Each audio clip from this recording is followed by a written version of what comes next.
Welcome back to Chasing News. I'm Bill Spadia. We've got a lot more show for you tonight. All your sports, Giants, Jets, and of course your local weather. But first,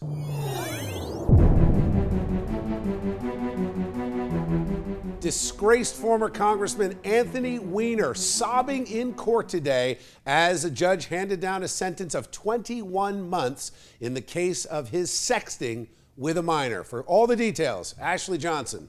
Ashley, what do you got for us? Disgraced ex-Congressman Anthony Weiner was sentenced to 21 months in prison Monday for a sexting scandal with a high school girl from North Carolina that some say contributed to Hillary Clinton's presidential loss. Weiner's wife and Hillary Clinton aide Huma Abedin filed for divorce the same day that her husband pled guilty in May. It's very hard to see how he digs out of this. You know, he was forgiven once by the people of New York who were ready to possibly elect him as mayor.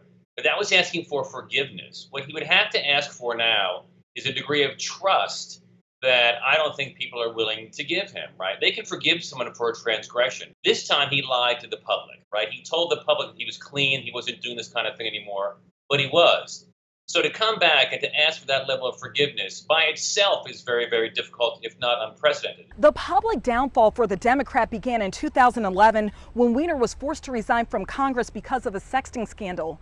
Then in 2013, when running for mayor of New York City, Weiner was caught sexting again under the alias Carlos Danger.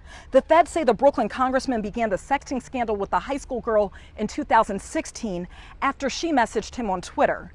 Weiner persuaded the teen to undress and touch herself via Skype. Weiner pleaded for probation on the grounds that he has a sick obsession for sexting strangers. Weiner faced up to 10 years in prison after pleading guilty to one count of transferring obscene material to a minor. I'm Ashley Johnson, reporting for Chasing News. Thank you, Ashley. All right, I want to bring in our A-plus panel. Afia Yunus is here. You're an attorney. Thank you for sticking with us. Appreciate that. And Dr. Liz Henry is here. It's like our own Dr. Oz, but Dr. Liz, it's good to see you. And Bob Bianchi, former prosecutor. I'm going to start with you, Bob. You've undoubtedly been on one side or the other of some of these cases. First question, too lenient? I think the sentence was measured and balanced. I mean, there certainly could have been more time given the egregious nature of this conduct, Bill, but he's also lost a tremendous amount. He's lost his family, he's lost his wife, he's lost his career, he's lost his reputation. 21 months in federal prison is not a light sentence. Could it be more? This is what we deal with as prosecutors all the time. What's appropriate without hitting a fly with a sledgehammer? I think it was pretty significant. Dr. Liz, I mean, you're a youth counselor, you're a pediatrician, you're a mom.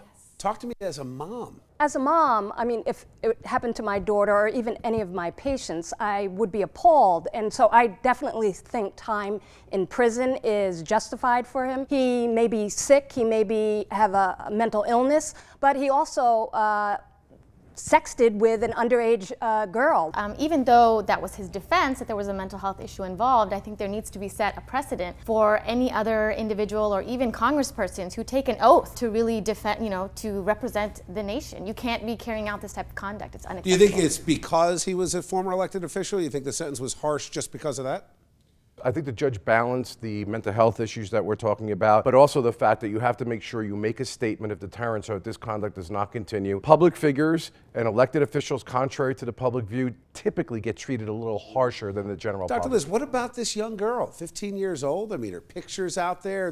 What kind of impact does this have on her and the rest of her life? Well, it has a huge impact, and that's why it's important for parents to really talk to their children about social media and putting their personal information, and especially sexting. It's very dangerous and it's detrimental to their future. All right, listen, got to leave it there. Bob, always good to see you. Dr. Liz, thank you. Afia, great to have you guys.